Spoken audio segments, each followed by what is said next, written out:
안녕하십니까. 저는 일산에 살고 있는 50대 후반의 남성입니다. 사실 저는 유튜브도 잘 보지 않고 이런 곳이 있는 줄은 잘 몰랐는데 저희 딸아이가 알려줘서 얼마 전에야 알게 되었습니다. 바쁘게 사느라 이런 재미있는 곳이 있는 줄도 모르고 이제서야 접하게 되었네요. 이걸 가르쳐준 딸이 저더러 여기에 직접 사연을 보내보면 어떻겠냐 하더군요. 사실 저도 예전에는 라디오 사연들을 보내는 취미가 있었거든요. 그러고 보니 예전에는 라디오를 즐겨 듣는 제 아내를 위해 바쁜 와중에도 사연들을 자주 보내곤 했는데 언젠가부터 그럴 일이 없어져 버렸네요. 저는 사실 고아로 태어나서 부모 얼굴 한 번 본 적 없이 자란 사람입니다. 태어나자마자 고아원 앞에 버려져서 이름도 없이 거둬졌다더군요. 시작부터 기구한 제 팔자였지만 얼굴도 모르는 부모를 원망만 하고 살 순 없었습니다. 사실 제가 겪어보니까 그래요. 부모를 탓하고 미워하는 것도 일면식이라도 있어야 하는 거지. 저처럼 부모라는 존재조차 모르는 사람들은 미워할 대상이 아예 없는 것이거든요. 그래서 그런 건지 어려서부터 저는 자책을 참 많이 했습니다. 속상하고 안 좋은 일이 있어도 누구를 나무랄 수 없으니 그저 제 스스로를 탓할 수밖에 없었습니다. 내가 고아인 것도 다 내 탓이다. 내게 기회가 없는 것도 다 내가 모자라서 그런 거다 생각하며 지냈죠. 힘든 와중에도 열심히 살면서 꿈을 펼치는 사람들도 있는 반면 저는 자기 혐오에 빠져 노력해볼 생각도 못하고 나이만 먹었습니다. 돈도 없는데 대학도 못 갈 것을 공부해봐야 뭘 하나 싶었고 꿈이라고 꿔봤자 이룰 수도 없다 싶어서 꿈도 가져보질 못했네요. 꿈꾸는 데에는 돈이 드는 것도 아닌데 뭐가 그리 마음에 걸렸던 건지 돌이켜 생각해보면 저는 정말 비겁한 겁쟁이였던 것 같습니다. 솔직히 말하면 계속 버림받고 포기당하면서 상처를 받는 게 너무 싫었어요. 어차피 바라지 않고 원하지 않으면 더 이상 속상할 일도 없을 텐데 내가 무엇 때문에 스스로 상처받는 일을 해야 하나 싶었으니까요. 그게 얼마나 바보 같은 생각인지 저는 너무 늦게 깨닫고 말았습니다. 그렇게 저는 혼자서 고립되어가며 꿈도 목표도 없는 젊은이가 되었습니다. 성인이 되면 시설을 떠나야 했기에 당장 먹고 살 궁리를 하며 일을 구해야 했지만 그것도 다 굶어 죽기 싫었을 뿐 뭔가를 하고 싶다는 생각은 없었죠. 그냥 연명하듯이 하루 벌어 하루 먹고 사는 것. 그게 20대의 제 모습이었습니다.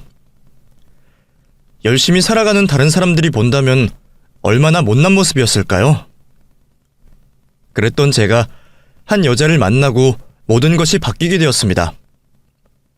사실 그 사람은 제가 감히 거들떠도 보지 못할 위치의 사람이었습니다. 음대 출신의 부잣집 딸이었던 그녀는 공사판 먼지밥을 먹는 저와는 애초에 인연이 될 만한 사람이 아니었죠. 근데 사람 인연이 어떻게 그런지 친구를 따라 억지로 끌려간 성당에서 고운 목소리로 찬송을 부르는 그녀를 보게 되었고 그녀를 처음 보자마자 한눈에 반해버린 저는 그날 이후 성당을 나가기 시작했고 마음에도 없던 종교활동을 시작하게 되었죠. 그 뒤로 저는 매번 꾸밈없는 제 진심을 전달했고 몇 달의 끈질긴 구애 끝에 그녀 역시 제 마음을 받아주게 되었습니다. 그렇게 사랑을 쟁취해낸 저는 그녀와 아름다운 시간들을 보내게 되었고 진지한 만남을 이어가며 결혼을 약속하게 되었습니다. 하지만 결혼 허락을 받기란 쉽지가 않았습니다. 처갓집에서는 제 얼굴도 봐주지 않으셨으니까요. 사실 저도 단번에 허락을 받을 생각은 하지도 않았습니다. 그 사람은 부잣집에서 고생 한번 모르고 자란 무남동녀 외동딸이었고 저는 애미애비도 모르는 공사판 무지랭이였으니까요. 그 집에서는 저희를 갈라놓겠다고 별의별 수를 다 쓰셨습니다. 제 일자리를 뺏어가 버리시고 신앙심 깊던 따님을 성당에도 나가지 못하게 하셨죠. 집에 감금이라도 시키듯 옴짝달싹 못하게 하시며 어떻게라도 저희를 멀어지게 하려 애를 쓰셨습니다. 하지만 저희는 겨우 그 정도로 헤어질 사이가 아니었어요. 그런 정도로 포기할 수준이었으면 애초에 결혼까지 고민하지도 않았을 겁니다. 저는 처음으로 욕심을 낼 만큼 그 사람을 너무나 사랑했고 그녀 역시 가진 것을 버릴 만큼 저를 사랑했습니다. 하지만 그런 저희의 마음은 안중에도 없으신지 처가댁에서는 끝내 저희를 반대하셨습니다. 죽겠다고 발악하는 아내의 절규 앞에서도 눈 하나 깜짝하지 않으셨죠. 결국 아내는 집을 나왔고 저희는 부모님의 눈을 피해 둘이서만 결혼식을 올리게 되었습니다. 끝까지 허락을 받아내고 싶었고 저도 사위로서 인정받고 싶었지만 제가 아무리 노력하고 사정을 해도 저를 인정해주지 않으셨네요. 저는 다른 것보다도 아내에게 너무나 미안했습니다. 여태 부모님과 큰 문제 없이 잘 지내왔을 텐데 괜히 나 같은 놈을 만나서 부모와 인연도 끊고 모두의 축복을 받아야 할 결혼식마저 소리 소문 없이 치러야 했으니까요. 너무 미안하고 속상한 마음에 마지막까지 나를 두고 떠나도 된다고 몇 번이나 물었죠. 하지만 겁쟁이인 저와 달리 그녀는 강인한 사람이었고 다 포기하고서라도 저를 선택해 주었습니다. 저는 끝까지 나를 선택해준 그 사람을 어떻게 해서든 행복하게 해주고 싶었습니다. 할 줄 아는 일이 노가다밖에 없던 저는 아내를 만난 뒤로 더 열심히 살기 시작했어요. 중장비 자격증도 따고 쉴 새 없이 일을 다녔고 전과 비교할 수 없이 바쁘게 살았습니다. 하지만 제가 그렇게 열심히 벌어봤자 저는 아내가 누리던 것에 손톱만큼도 해줄 수가 없었습니다. 아내는 물질적인 것은 아무 상관이 없다며 그럴 필요 없다 말했지만 제가 마음속 깊이 느끼던 죄책감은 어쩔 수 없는 것이었습니다. 그래서 솔직한 심정으로는 나 혼자 고생했으면 싶었지만 아내는 사지 멀쩡해서 집에서 놀고 있겠냐며 학원이나 개인 레슨을 다니며 생활비를 벌기 시작했습니다. 그래도 참 행복했던 시절이었습니다. 콩 한쪽도 나누어 먹던 우리는 늘 서로에게 가진 것을 양보했고 서로에게 더 많은 마음을 표현하려 노력했죠. 제가 어쩌다 맛있는 것을 얻어 안 먹고 곱게 챙겨가면 별것도 아닌 그걸 받아들고 고맙다며 울던 사람이었습니다. 넉넉한 집에 살았을 때는 그런 건 발에 채워도 먹지 않았을 사람이 내가 자기를 생각해서 챙겨준 것이 그렇게 고맙다며 다른 건 바라지도 않던 사람이었습니다. 그 사람이 제게 얼마나 고마웠을지 모르겠지만 저는 언제나 항상 조금 더 고마웠습니다. 그리고 또 미안했죠. 그러던 와중에 저희에게 너무나 행복한 소식이 찾아왔습니다. 저희 두 사람 사이에 예쁜 딸이 생기게 된 것이었죠. 내가 아빠가 된다니 저는 더 이상 바랄 것이 없을 정도로 행복했고 아내와 저는 그 아이를 위해 뭐든지 하기로 약속했습니다. 아이가 생긴 이상 저도 무언가 대책이 필요하다 싶었습니다. 출산과 육아를 하려면 아내가 일을 그만둬야 할 것이고 그러면 저 혼자서 세 식구 넉넉히 살만할 정도로 벌어야 했으니까요. 게다가 애까지 생긴 와중에 새빵살이를 할 수도 없었죠. 제가 그런 고민을 하던 와중에 처가댁에서 연락이 왔습니다. 아내가 아이를 가졌다는 소식을 어찌 아시고 아내에게 저 몰래 연락을 해오셨더군요. 그래도 내심 손녀 소식에 마음이 돌아서진 않으실까 기대했는데 제가 너무 오만했습니다. 장인어른은 아내에게 아이를 위해 저와 헤어지고 집으로 돌아올 것을 당부하셨습니다. 저 같은 애비 밑에서 애가 제대로 자랄 수는 없다고 말입니다. 하지만 이번에도 아내는 저를 택해 주었습니다. 사실 아이의 앞날이 달린 일이라 더 고민이 많았을 텐데 아내는 아이에게 가장 중요한 것은 물질적 풍요가 아닌 부모의 사랑이라며 아이를 위해서라도 우리가 함께하는 게 맞다 말해주었습니다. 그 말에 용기를 얻은 저는 그 뒤로 작은 사업을 시작했습니다. 그동안 이래저래 돈벌 궁리를 해보긴 했지만 남의 밑에서 일을 해서는 큰 돈을 벌 수가 없었습니다. 그렇다고 내 주제에 무슨 사업이냐 생각했었는데 결국 큰 돈을 만지려면 저도 큰 위험을 감수해야겠더군요. 그리고 제가 사업을 할 수 있도록 용기와 희망을 가지게 된 것은 모두 아내와 제 딸 덕분이었습니다. 공사 현장에서 일을 하다 보면 늘 안전장비가 아쉽곤 했는데 제 경험과 불편해서 착안하여 장비를 만들게 되었고, 그게 제가 지금 하고 있는 사업의 모태가 되는 일이었네요. 처음에는 작은 창고 하나 얻어다가 아름아름 배워 만들던 저는 현장을 직접 다니며 납품처를 뚫고 다녔고, 조금씩 소문이 나기 시작하면서 그 뒤로 사업을 키워 제대로 일을 시작하게 되었습니다. 덕분에 딸아이가 태어나고 몇 년 뒤에는 제대로 된 집으로 이사도 가고 아이를 위해 해줄 수 있는 것도 많아졌습니다. 가족들을 위해 사업을 열심히 키워가며 저도 드디어 제대로 가장 노릇한다는 얘기를 할 수 있게 되었고, 이제서야 아내를 위해 뭐든 해줄 만한 여유가 생겼다 생각했습니다. 하지만 그땐 너무 늦었네요. 늘 제 옆에서 기다려줄 거라 생각했던 아내에게 병마가 찾아오고 말았습니다. 아내와 함께 병원을 찾았던 저는 그 상황을 도저히 받아들일 수 없었고, 오히려 나를 달래는 아내가 가여워 한참을 울었습니다. 자신이 가장 힘들 그 상황에서도 아내는 끝까지 저와 딸아이 걱정만 했어요. 여보, 이건 우리가 어떻게 할 수 있는 일이 아니야. 그러니까 너무 슬퍼하지 마. 여보, 우리 채윤이 당신 혼자 잘 키울 수 있지? 누구보다 가족을 사랑하고 우리 딸을 아껴주는 사람이잖아. 당신한테 그 많은 짐을 지어서 미안해.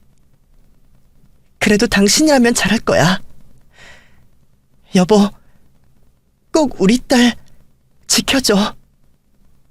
부탁해.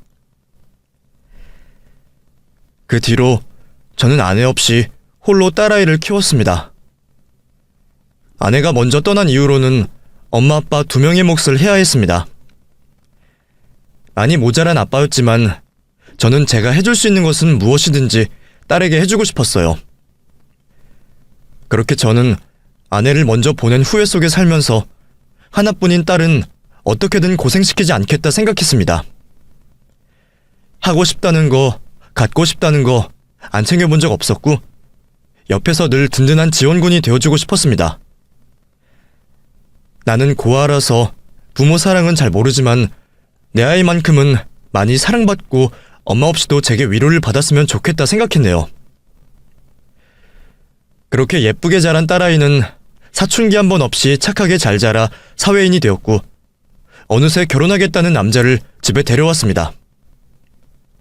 언젠가는 그런 날이 올 거라 예상하고 있었지만 아직은 마음의 준비가 되어 있지 않았습니다.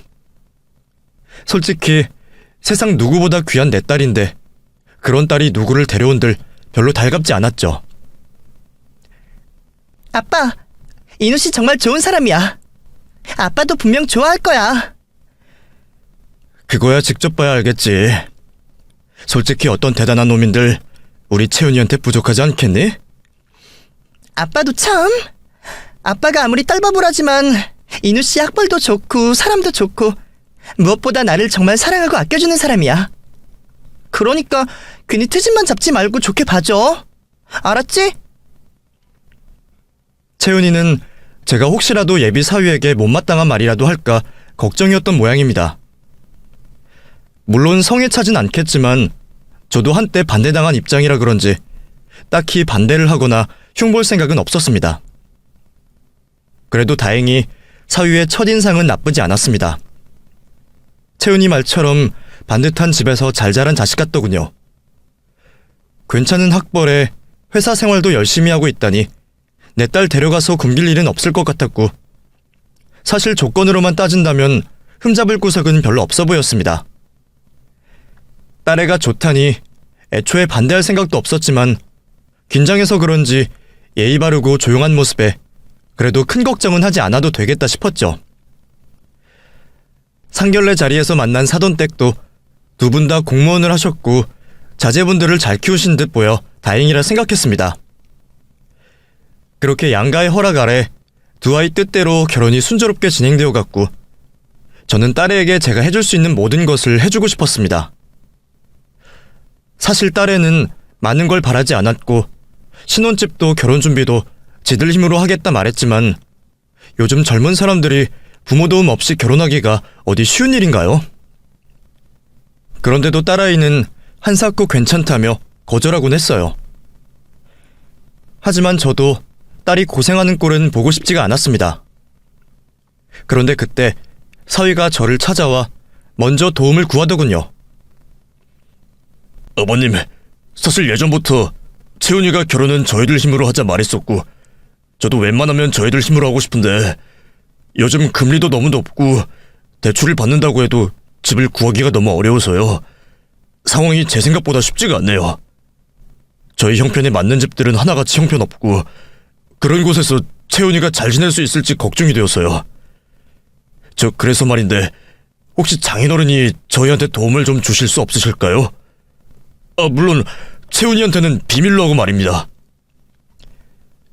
애들이 아무리 열심히 살았다고 한들 요즘 사람들이 집값 감당하기 어디 쉽겠습니까? 저도 그게 걱정이었는데 사위가 먼저 도움을 구하더군요. 저야말로 제 딸을 고생시키기 싫었기에 사위의 그 부탁을 흔쾌히 들어주기로 했습니다. 제가 도와줬다고 하면 난리를 칠 게 뻔한지라 사위가 알아서 적당히 둘러대겠다 했죠. 덕분에 아이들은 더 힘들게 발품파지 않고 괜찮은 신혼집을 얻을 수 있었고 그제서야 걱정되던 제 마음도 조금 놓였습니다. 사위가 집 사는데 많이 보탰다고 생각해서 그러는지 처음에는 혼수해준다는 것도 거절하던 딸이 제가 혼수를 넣어주겠다는 말을 굳이 거절하지 않더군요. 그래서 결국 딸아이만 모르게 제가 결혼 준비에 거진 다 보태준 셈이 되었습니다. 그렇게라도 해주고 싶은 게 부모들 마음 아니겠습니까? 차라리 처음부터 욕심껏 해달라고 했으면 내가 더 편했을 것을. 채은이는 늘 아빠를 걱정하고 배려하는 그런 딸이었습니다. 저도 그런 착한 딸이 좀 더 욕심을 부리고 행복하기만을 바랬죠. 그렇게 하나뿐인 딸아이를 시집 보낸 뒤로 저는 적적한 일상을 보내게 되었습니다. 딸아이가 출가를 하고 나자 그 빈자리가 너무나 크게 느껴졌던 저는 제 욕심 같아서는 매주 놀러오라 하고 싶었지만 저도 주책맞게 굴고 싶진 않았습니다. 애들도 신혼인데 자기들끼리 재밌어야 하지 않겠습니까? 근데 애들이 우리 집에는 한 달에 한 번쯤 오면서 사돈댁에는 거의 매주 드나든다는 것을 듣고는 저도 기분이 상하더군요. 상황을 보아하니 시댁에서 자꾸 애들을 오라가라 하는 것 같은데 결혼한 지 얼마 안 된 제 딸은 시댁 눈치 보며 매주 그 댁으로 가야 했고 그러다 보니 바쁜 딸아이가 저를 보러 오는 일이 쉽지 않았던 겁니다. 심지어는 사위마저 바쁘다고 혼자 와서는 괜히 내 눈치까지 보는 것을 보고 속상한 마음까지 들었죠. 아빠, 오늘은 나 혼자 왔어. 오빠는 시댁에 갑자기 일이 생겼다고 거기 갔거든. 그래도 아빠는 나만 있으면 되지? 나야 뭐 너만 오면 그만이지만 너는 괜찮은 거 맞냐? 혼자 오느라 괜히 고생한 거 아니야? 고생은 무슨. 오빠가 미안하다고 여기 앞에까지 태워주고 갔어. 아니 여기까지 왔는데 인사도 안 하고 갔어? 안 그래도 오빠는 올란다 그랬는데 급한데 내가 그냥 가라 그랬어. 괜히 왔다 갔다 시간만 잡아먹지 뭘. 딸애가 제 앞에서 사위놈을 애써 감싸려는 게 보이더군요. 그놈이 나를 무시하는 게 문제가 아니라 내 딸이 사위 때문에 내 앞에서 미안해하는 것이 마음에 들지 않았습니다. 마음 같아서는 불러 앉혀놓고 혼이라도 내고 싶었지만 결혼한 지 얼마나 되었다고 장인이 사위 불러다 그럴 수도 없고 사위도 아직은 내가 불편해서 그러는 거겠지 하며 좋은 쪽으로 생각하려 애썼습니다. 하지만 애들이 결혼을 하고 시간이 지날수록 제게 결혼을 허락해달라며 진심으로 애원하던 사위의 모습은 온데간데 없어지고 있었습니다. 내가 편해진 건지 이놈이 은근히 나를 아랫사람 대하듯 하는 게 보이더군요. 내 거 스테이크는 바짝 익혀주세요. 핏기 없게. 아버님, 누가 비싼 스테이크를 그렇게 먹나요? 내가 젊어서 이런 걸 못 먹어봐서 그래. 이래서 고기도 먹어본 놈이 먹는다는 거지. 다양한 시도도 해보고 그러셔야죠. 사업하신다는 분이 그렇게 꽉 막혀 사시면 어쩌려고 그러세요? 에이, 고기 취향 가지고 무슨 그런 말까지 해. 우리 아빠 그래도 신세대야. 그치? 그래, 이서방 말도 맞고 우리 딸 말도 맞다. 장인이 고기를 태워 먹던 말던 사위가 그런 소리를 해도 되는 겁니까? 딸의 생일날이라 표를 내진 않았지만 그 뒤로도 사위는 제게 뒷말을 붙이는 날들이 많아졌습니다. 저희 아버지가 내년에 은퇴하시면 대학원을 들어가시려고 생각 중이세요. 그래서 저희가 첫 학기 등록금을 해드리려고 생각 중입니다. 그래? 그 대학원 학비가 많이 드는 거냐? 글쎄, 다 다르긴 한데 그렇게 비싸진 않아. 우리도 그냥 아버님 기분이라도 좋으시라고 해드리는 거지 뭐. 아마 장학금도 나온다고 하는 것 같던데? 사돈이 참 대단하시네. 늦은 나이에 공부하는 게 쉽지 않으실 텐데 장학금까지 생각하시고 말이야. 배움의 때가 어디 있나요? 사람이라면 무릇 죽을 때까지 항상 배우고 익혀야죠. 말 나온 김에 장인어른도 공부 좀 해보시면 어떠세요? 고등학교도 겨우 졸업하셨다고 하던데 요즘 세상에 사업하시는 분이 고졸인 건 좀 그렇지 않으세요? 글쎄, 나도 이것저것 공부는 했는데 학위를 딸 생각은 못 해봤네. 뭐 대학 졸업장 갖다 쓸 것도 없었고 말이야. 그래도 있으면 다 쓸 때가 있죠. 고졸이랑 대졸은 다르잖아요. 장인어른도 너무 안일하게 사지 마시고 방통대라도 생각해보세요. 안 그래도 요즘 체온이 없어서 적적하시다 하셨다면서요. 심심할 때 공부도 하시고 학위도 따시면 일석이조 아닙니까? 처음에는 나도 그렇게 생각 안 하려고 했는데 사위가 갈수록 저를 무시하는 게 느껴졌습니다. 내가 돈만 있지 배운 것 없고 고아라는 걸 의식하는 거겠죠. 그러면서 이놈이 내가 하는 일은 거저먹은 일이라 생각했는지 자꾸만 내 사업에 숟가락을 얹으려 하더군요. 그래, 자네 요즘 회사 생활은 어떠냐? 하기야, 직장 생활하면 다들 바쁘고 힘들겠지. 일이야 항상 그렇죠 뭐. 근데 저희 사정이 남들이랑 같은가요? 어차피 채훈이야 임신하면 일 쉬게 할 거고 저는 여차하면 장인어른 밑에서 일 배우면 되죠. 자네가 우리 회사 일을? 글쎄다. 예? 설마 장인어른은 한 번도 생각 안 해보셨어요?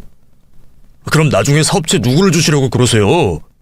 채훈이야 그쪽으로는 아무것도 모르고 관심도 없잖아요. 글쎄, 우리 회사가 뭐 대단한 것도 아닌데 되물림을 해줄 생각도 없었고 내가 그만두면 회사도 새 주인 찾아야지. 아예 접을지도 모르겠고. 예? 아니, 그건 말도 안 되죠. 장인어른이 밑바닥부터 고생해서 키우신 회사인데 그런 걸 가족도 아닌 남들한테 그냥 내어준다는 말씀이세요? 아니, 사위가 없으면 몰라도 제가 있는데 뭐하러 그러세요? 그렇다고 자네가 이쪽 일을 아는 것도 아니고 어떻게 그러나? 에이, 어차피 사업이야 다 거기서 거긴데 장인어른이 하시는 일 저라고 못하겠어요? 사실 저는 미리 다 생각이 있었거든요. 솔직히 지금 장인어른 회사 꾸리시는 거 보면 너무 고여있잖아요. 이럴수록 젊은 인재가 나서서 변화하는 세상에 맞춰가야죠. 저는 장인어른이 부탁만 하시면 언제든 도와드릴 의향이 있으니까 언제라도 불러주십시오. 솔직히 사위가 남도 아니고 아들이나 마찬가지인데 당연히 저한테 물려주셔야 맞는 것 아니겠어요? 글쎄, 그렇다고 자네가 진짜 내 아들은 아니지 않나. 앞으로 괜히 그런 얘기 꺼내지 말고 하는 일이나 더 열심히 해. 헛바람 들어서 우리 딸 고생이나 시키지 말고. 제가 자식들에게 물려주려고 사업을 시작한 것도 아니고 딸이나 저는 그런 생각도 없었는데 사위가 왜 제 일에 말을 얻는지 참 기가 막혔습니다. 물론 딸아이가 속상할까봐 딸에게까지 말을 하진 않았지만 내가 사위 될 놈을 잘못 봤구나 싶어 슬슬 후회가 되기 시작했죠. 아쉬울 때야 누구나 절절하게 말할 수 있는 건데 그 모습이 꼭 예전의 내 모습같이 보여서 믿었던 모양입니다. 그래도 그 와중에 다행인 것은 딸아이와 사위의 사이는 나빠 보이지 않았다는 겁니다. 딸이 제게 매번 사위에게 선물 받았다며 자랑하는 것을 듣고 있으면 그래도 내 딸은 사랑받고 행복하구나 싶어 다행이었죠. 사위가 장인 무서운 줄 모르고 버릇없이 굴어도 지들끼리 좋고 내 딸만 사랑하고 아껴준다면 저는 그것보다 더한 것도 참을 수가 있었습니다. 내 면전에다가 욕을 해도 괜찮을 정도였죠. 그런데 어느 날 저는 너무 충격적인 모습을 보고야 말았습니다. 운전을 하다가 사위가 옆에 웬 여자를 태우고 다정하게 지나가는 모습을 보게 되었거든요. 멀어서 제대로 보진 못했지만 옆에 나란히 앉아서 웃고들 있는 것을 보니 그냥 흔한 사이처럼 보이진 않았습니다. 그 광경을 보고 너무 충격을 받은 저는 이 일을 어떻게 해야 하나 한참 고민을 하다가 결국 딸아이에게 얘기를 꺼낼 수밖에 없었습니다. 채윤아, 이서방이랑 너랑 무슨 일 있냐? 사이 좋아? 무슨 일이야? 왜? 신혼인데 설마 싸우기라도 했을까봐? 그게 아니라 내가 얼마 전에 이서방이 옆에 웬 여자를 태우고 가는 걸 봤는데 말이다.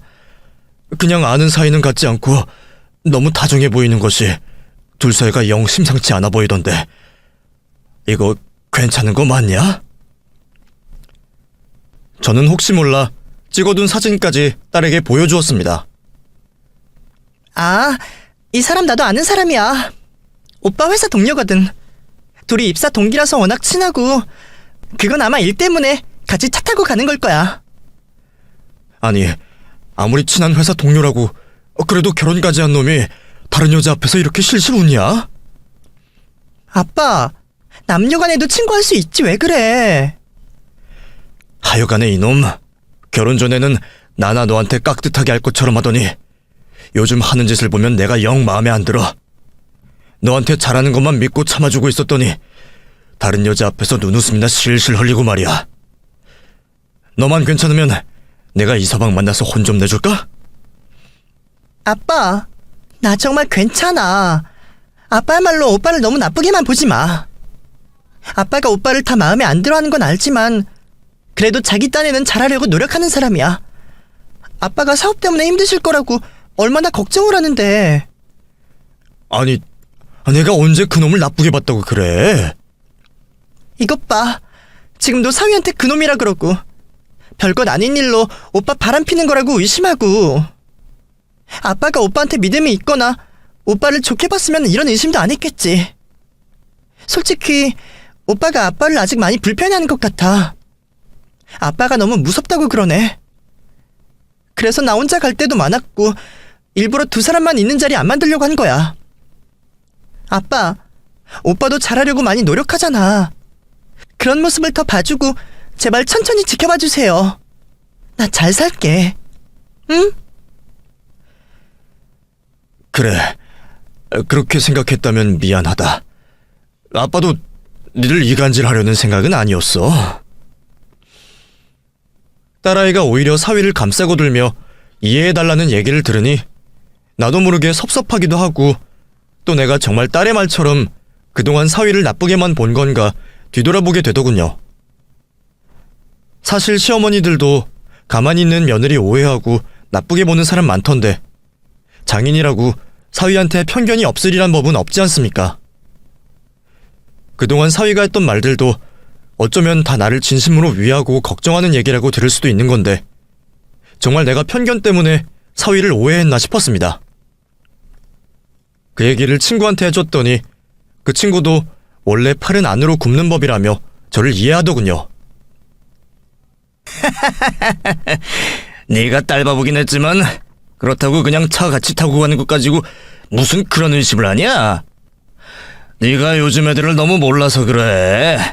요새는 직장 동료로 남자 여자 따로 없지. 그렇다고 뭐 스킨십을 하거나 하는 것도 아니라며. 아니 근데 둘이 앞에 나란히 앉아서 너무 다정해 보였다니까. 아이고, 딸애도 별일 아니라 했다면서. 내가 보기에는 네가 요즘 너무 예민해서 그래. 딸 시집 보내고 외롭다고 노래를 불렀잖냐. 예쁜 딸 뺏어간 놈이라 생각하니까 꼴비기가 싫었겠지. 잘 사는 애들 괜히 괴롭히지 말고 이참에 나랑 여행이나 같이 가자. 너도 이제 자식 없이 사는 연습도 해봐야지. 친구는 제가 너무 예민해서 그런 거라며 여행도 다니고 하면서 애들한테 관심을 끊으라 하더군요.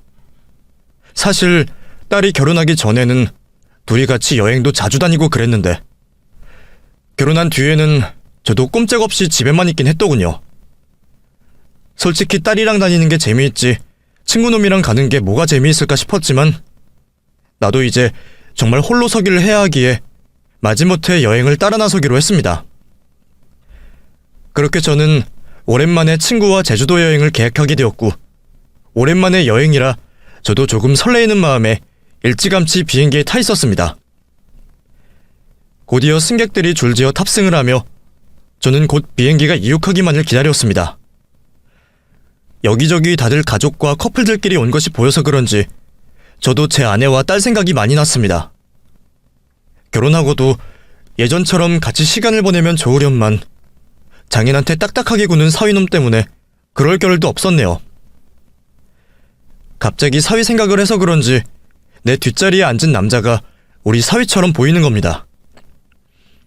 이 시간에 사위가 제주도행 비행기에 있을 리도 없고 잘못 봤다 싶어 고개를 돌리려는데 옆에 여자도 눈에 익더군요. 다시 쳐다보니 분명 사위가 맞았습니다. 그리고 그 옆에 여자는 내 딸이 아닌 회사 동료라던 그 여자였습니다. 둘이서 커플때까지 맞춰 입고 여보 자기 하면서 알콩달콩하는 모습을 보니 어이가 없더군요. 둘이서 뽀뽀하고 귓속말하고 그 난리를 피우느라 저를 알아보지도 못하는 걸 보니 기가 막혔습니다. 이서방, 자네가 우리 딸 놔두고 어딜 가나? 그제서야 제 얼굴을 쳐다본 사위는 얼굴이 하얗게 질리더니 비행기에서 뛰어내리려 했습니다. 아직 탑승이 끝나지 않아 게이트가 열려있더군요. 역시나 캥기는 놈은 제 발을 저리기 마련인지 사위는 저를 보지도 않고 도망쳤습니다. 젊은 놈이 지가 뛰면 내가 헥헥거리다 지쳐서 나가 떨어질 줄 알았는지 빠르지도 않은 걸음으로 나 살려라 도망을 가더군요. 하지만 제가 누구입니까? 젊어서부터 노가다로 근육을 다져온 제가 사무실에 앉아만 있던 사위놈을 못 쫓아갈 리 없었네요. 얼마 도망도 못 가서 제게 목덜미가 잡힌 그놈은 제게 살려달라 애원을 했습니다. 장인어른, 잘못했습니다. 제발 용서해주세요. 뭘 잘못했다는 거야? 아까 옆에 그 여자는 언제부터 만났고 내 딸 몰래 둘이서 밀회 여행이라도 떠나려고 한 건가? 아니, 아주 대놓고 뽀뽀하고 부비고 난리가 났더구만. 잘못했습니다, 장인어른. 내가 그러고 다니라고 내 딸 몰래 큰 돈 주고 그동안 그 따위로 구는 거 두고 본 줄 알아? 사위는 거짓말을 할 생각도 없는 건지 순순히 자백을 했고 그 모습에 더 화가 난 저는 그 자리에서 사위의 뺨을 내리쳐버렸습니다. 마음 같아서는 피떡이 되도록 패고 싶었지만 딸에게 그놈의 실체를 보여주기 위해 꼭 참을 수밖에 없었습니다. 저는 그 길로 사위를 데리고 딸에게 찾아갔습니다. 가는 내내 채은이에게만은 제발 비밀로 해달라는 그놈의 얘기를 들으면서 이놈이 정말 제정신인지 궁금하기까지 하더군요. 결혼한 지 얼마나 되었다고 회사 직원이랑 바람이 났는지 그 여자도 이놈도 다들 미친 것 같았습니다. 그런 줄도 모르고 우리 딸은 이런 놈을 감싸고 돌기나 하고 혼자 얼마나 마음고생이 많았을까요? 도착하기 전까지 내내 잘못을 빌던 사위놈은 내 딸 앞에 도착하자 갑자기 안면을 몰수하고 순식간에 말을 바꿔버렸습니다. 채은아, 내가 이놈을 어디서 만난 줄 아냐? 이놈이 제주도 가는 비행기에 있더구나. 그것도 옆에는 저번에 그 여자랑 같이 말이야. 나를 보더니 도망가는 걸 내가 뒤따라가서 잡아왔다. 잘못한 게 없으면 왜 도망을 가겠어? 내가 그때도 분명 이상하다고 했잖니? 둘이서 커플티까지 맞춰입고 뽀뽀하고 난리가 났는데 이게 그냥 회사 동료 사이에 할 짓이냐? 아니야 여보, 장인어른이 다 오해하신 거야. 회사 워크숍을 가는데 그럼 동료랑 떨어져서 가겠어? 주변이 너무 시끄러워서 귓속말 좀 한 건데 그걸 보고 장인어른이 이러시는 거야. 장인어른이 나를 얼마나 못마땅해 하셨으면 이런 오해를 하실까. 난 정말 억울한데 장인어른이 화가 나셔서 나를 때리기까지 하셨다니까. 아니 이놈이 아까는 집으로 다 실토해놓고. 아빠 또 그랬어? 오빠가 뭐라는 걸 봤다고? 채윤아, 이번에는 진짜라니까. 아빠 너와 아니다. 바로 뒷자리에서 그런 걸 설마 내가 잘못 봤겠니? 아빠, 우리 부부 일은 걱정하지 말라고 했잖아. 근데 왜 아빠가 나서? 저는 또 사위를 감싸는 딸을 보며 큰 충격을 받았습니다. 이번에는 정말 확실한데도 딸아이는 여전히 사위를 믿고 있는 듯 했죠. 이놈이 평소에 내 딸한테 대체 무슨 얘기를 했길래 내가 지를 오해하고 음해한다 하는지 저는 미치고 팔짝들 노릇이었습니다. 그런데 사위 편을 드는 것 같던 딸아이가 갑자기 핸드폰을 꺼내더니 뭔가를 보여주더군요. 갑자기 왜 그러는가 들여다봤더니 그 안에는 사위와 그 여자의 외도 증거들이 들어있었습니다. 모텔 앞에서 찍힌 사진들과 차 안에서 키스하는 모습까지 누가 봐도 외도가 확실한 모습들이었죠. 아빠, 내일은 내가 알아서 할 텐데 왜 괜히 이렇게 고생을 해? 이딴 놈 정도는 나 혼자도 해결할 수 있어. 그리고 나 아빠한테 미안해서 그동안 말 못했단 말이야. 근데 아빠가 이렇게 다 알아버리면 나 아빠한테 창피하고 죄송해서 어떻게 해? 뭐? 그럼 채훈이 너는 그동안 이놈 일을 다 알고 있었던 거야? 나도 처음부터는 아니었어. 좀 이상하다 싶긴 했지만 이 인간이 워낙 거짓말을 잘해야 말이지.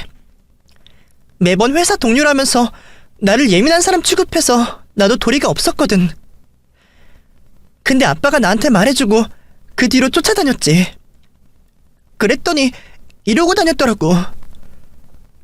여보, 그거 다 오해야. 내가 설명할 수 있어. 오해? 뭐가 오해야? 왜? 너는 회사 동료랑 키스하고 모텔 다닌다고 변명할 거니? 아니, 그게 아니라 그래, 술김에 키스한 적은 있어. 근데 정말 딱 한 번이었고 모텔을 간 건 술 마시다가 잠시 술 좀 깨려고 들어간 거야. 당신 내가 취해서 들어온 거 싫어했잖아. 말도 안 되는 변명을 정성스레 하는 사위놈을 보니 갑자기 애잔한 생각이 들었습니다. 얼마나 멍청하면 도움도 안 될 그런 소리를 지 입으로 짓거릴까 싶어서 말이에요.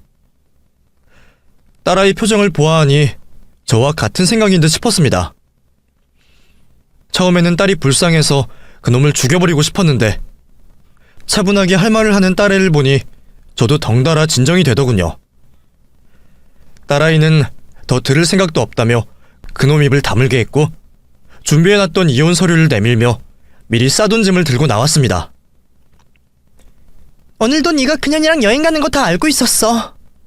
아니, 아무리 멍청해도 그렇지 바람난 여자랑 여행하는 놈이 가족 카드로 결제를 해?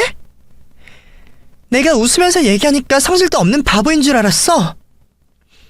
이혼 서류에 도장 찍어서 보내고 이 집에서 일주일 내로 네 짐 다 뺏어 나가. 집 팔기로 하고 부동산 내놨으니까. 뭐? 아니 아무리 그래도 공동명의 집을 왜 당신 마음대로 해? 지금 이 집이 얼마인 줄이나 알아? 여기 갖고만 있으면 더 오를 거라고. 올라봤자 거기 네 몫이 얼마나 되겠어. 어차피 여기 네 돈 들어간 건 얼마 없지 않니? 우리 아빠한테 돈 받아놓고 너는 시댁에서 해주셨다고 나한테 생생 엄청 냈지? 그러면서 우리 아빠한테는 한 번 가자는 얘기도 안 하고 시댁만 끌고 다니고. 네가 바람핀 거 알기 전부터 그것 때문에 완전히 정 떨어졌어. 근데 분수도 모르는 놈이 바람까지 펴? 너 같은 놈을 만난 게 내 인생의 제일 큰 실수다. 딸아이는 그 길로 짐을 들고 저와 함께 집으로 돌아갔고 그제서야 제 앞에서 눈물을 보였습니다. 아가, 울지 마. 네가 잘못한 거 하나도 없어. 알아. 나도 내가 불쌍해서 우는 거 아니야. 아빠한테 너무 미안해서 우는 거야. 네가 나한테 미안할 게 뭐가 있어? 좋은 남자 만나서 행복하게 잘 사는 모습 보여주고 싶었는데 계속 못난 모습만 보였잖아. 근데 나도 정말 몰랐어. 연애 때는 얼마나 나한테 끔찍했다고. 아빠 같은 사람인 줄 알았는데 아니었어. 내가 왜 몰랐을까? 그런 내가 너무 바보 같고 죄스러워. 아니야. 네 잘못이 아니야. 채윤아, 사람 속은 누구도 다 알 수가 없는 거야. 게다가 처음부터 본색을 드러내는 놈이 어디 있겠니? 그래도 늦지 않게 알아서 다행이라 생각하자. 응? 제게 미안하다며 우는 아이를 보니 제 마음이 찢어질 것 같았습니다. 그게 어떻게 딸아이 잘못이겠나요? 잘못을 따지자면 바람난 그놈이 제일 나쁜 놈이고, 그 다음은 같은 남자로서 그런 놈 본색 하나 못 밝힌 제가 크겠죠. 딸아이는 하루빨리 합의 이혼을 하고 싶어 했지만 그놈은 뭘 더 바라는 게 있는지 이제와 헤어지지 못하겠다며 고집을 부렸습니다. 결국 참다 못해 터져버린 딸은 사위의 회사로 찾아가 사위와 내연녀의 외도 사실을 퍼뜨려버렸습니다. 한 사무실에서 일하던 그 두 인간은 하루아침에 봉변을 당했고, 어찌되었는지 둘 다 퇴사를 하고 헤어졌다 하더군요. 그 뒤로 결국 이혼 소송을 준비하게 되었고, 딸은 상간녀와 사위에게 위자료까지 받아내며 사위와 깔끔하게 이혼을 할 수 있게 되었습니다. 괜히 이혼 때문에 상심하는 건 아닌가 했던 제 걱정과 달리 딸아이는 오히려 개운하다며 제 앞에서 웃어 보였죠. 물론 제 걱정 때문에 일부러 더 그러는 거라 생각하긴 했지만 저도 딸아이를 위해 모른 척하고 넘어가기로 했습니다. 원래 억지로라도 웃다 보면 정말 즐거워지는 법이라지 않습니까? 우리도 아무렇지 않아 하다 보면 언젠가는 정말 아무렇지 않아지는 날이 오겠죠. 그 뒤로 딸아이는 이직까지 하며 새 인생을 살기로 마음먹은 듯 보입니다. 지금은 오히려 혼자가 편하다며 저더러 자꾸만 놀아달라 하네요. 솔직히 딸애만 괜찮다면 저는 딸이 어떤 삶을 선택하든 응원해주고 싶습니다. 무슨 일을 하고 누구를 만나든 딸이 행복해야 저도 행복하니 말이죠. 물론 한번 잘못된 실수를 하긴 했지만 사람은 다 실수를 하고 살아가는 법이지 않습니까? 그럼에도 우리에게는 서로가 있으니 어떤 큰일 앞에서도 다시 일어날 수 있을 거라 믿고 있습니다. 그래서 저는 죽는 그날까지 지금처럼 딸에게 든든한 지원군이 되어주려 합니다. 들어주신 여러분들 모두 감사드리고 행복하시기를 빌겠습니다.